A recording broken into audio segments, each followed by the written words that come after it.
Greetings, pen pals. I have a Diplomat Aero today. This is a slightly different one than a lot of other Diplomat Aeros that you've seen or that I've showed you before, and that this is a sort of a bicolor version. This is a blue and silver edition.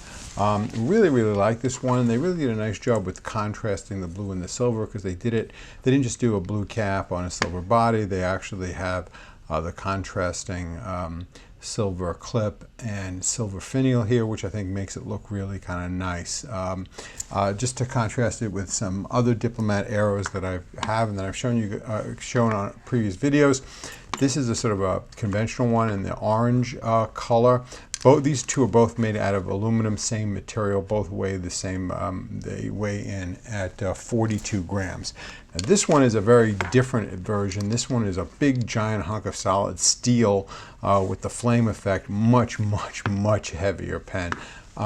What's nice is these are all three different nib sizes. So this new one's a fine, this is a medium, and this is a broad. So when I do the writing sample, I'm going to show you all three so you can see what Diplomat Aero nibs look like in all three sizes and get a good comparison there. So that will be interesting when we do the writing sample. But let's get back to this guy here. So in terms of size, it's pretty much spot on with a Lame Safari and a Pilot Metropolitan. In terms of length, definitely has a very varying girth. Obviously gets nice and fat in the middle and tapers down to either end.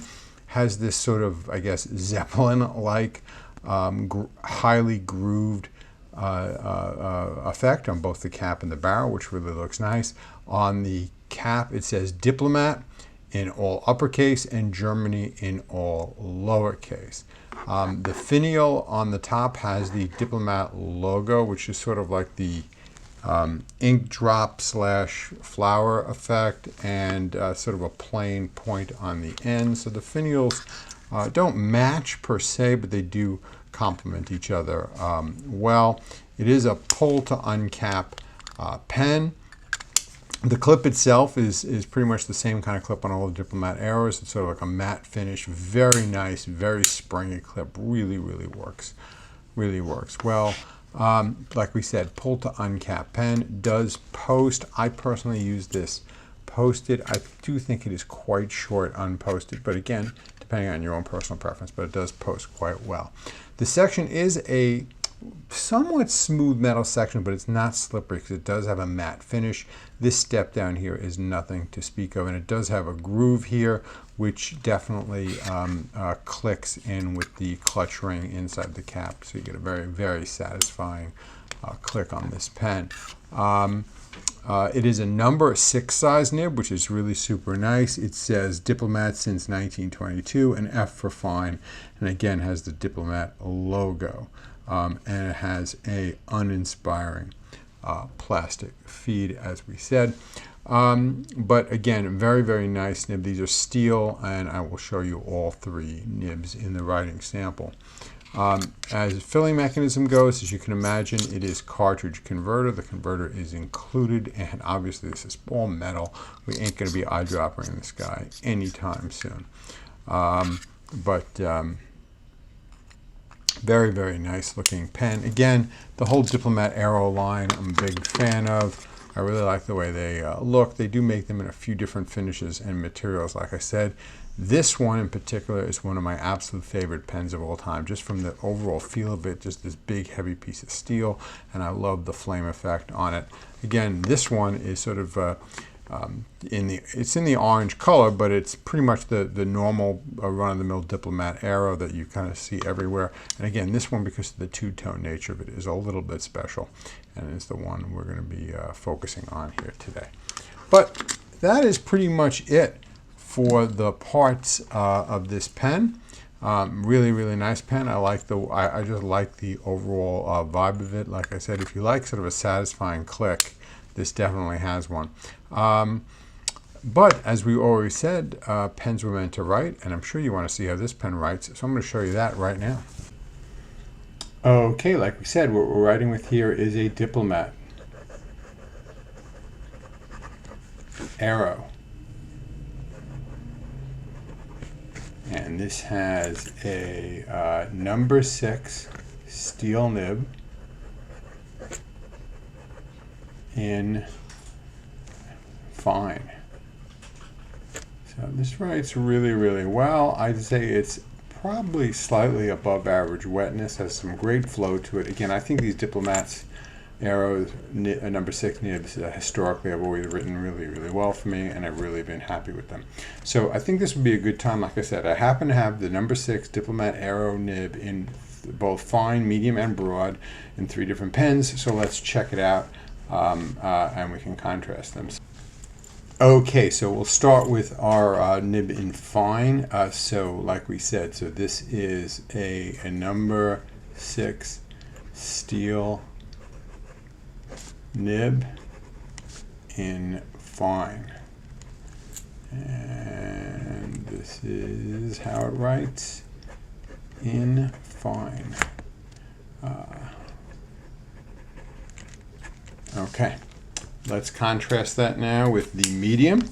So we're going to look at the number 6 steel nib in medium.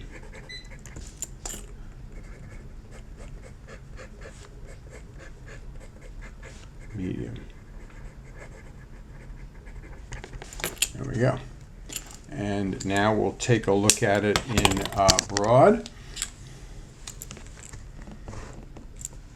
And so this is the number 6 steel nib in broad. Broad.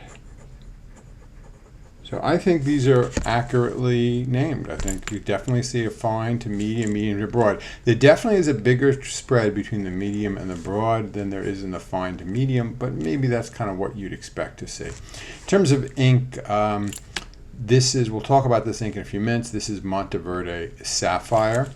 This is a Monteverde Cherry Danish. And this is Robert Oster Orange Zest, in case you're interested in what the inks are. So I think that's a nice contrast in terms of showing you guys what each of the different Diplomat nibs look like in each of the 3 widths. So that actually worked out nicely, I think. So I think that will just about cover this really nice Diplomat Aero pen. Again, I think the contrast between the blue and the silver looks great. I think they did a really nice job with that. Smart looking pen, comfortable to hold. I'm a big fan of these. I like them quite a bit. But I think that'll just about do it for this pen. Let's talk about this ink now for a minute, shall we? Okay, this ink is, as we said before, this is Monteverde Sapphire. So this sapphire type blue is actually pretty common. Lots of companies make inks that are similar to this. So this is what the color card looks like for this Monteverde Sapphire. Not surprisingly, it's somewhat similar to J. Herbin Éclat de Saphir, which actually means brilliance of sapphire in French. Not totally different than, say, the Monteverde Horizon Blue. Again, Pilot Blue, somewhat similar. Diamine Sargasso C, again, not a lot of difference between these inks. To contrast it with a different type of blue, just to show you the difference here, this is Mont Blanc Royal Blue, which definitely is more purple. So these are definitely more sapphire-y, deeper blue type inks versus something like the Royal Blue, which definitely has more purple in it, so to give you some idea there. So again, very, very nice ink from Monteverde. Flows really well. I like the way it lays down on the paper. Pretty well behaved. Goes, I think, quite well with this pen. In fact, nice sapphire-y blue ink. Very, very similar to the J. Herbin ink, and it's quite a bit cheaper. The J. Herbin inks are fairly expensive, so this is a nice, more moderately priced alternative to the J. Herbin ink. So that's a nice feature that you get there. So that's what this looks like on this Rhodia paper. Let's take a quick look at what this ink looks like on Tomoe River paper. Okay, like we said, this is Monteverde Sapphire.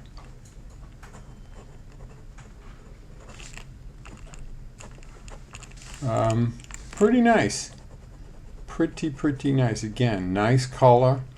Definitely getting some color variation on this Tomoe River paper. I think it's a nice looking ink. Definitely a if you're looking for a blue in this sapphire-y type shade, this is definitely one to consider. And again, Monteverde inks, very reasonably priced and widely available. So you do have that going for you, which is really nice. Okay, I think that will just about do it for this video. I sure hoped you enjoyed watching it, because I know I sure enjoyed making it. And as always, until we see each other again, have a great day. Bye-bye.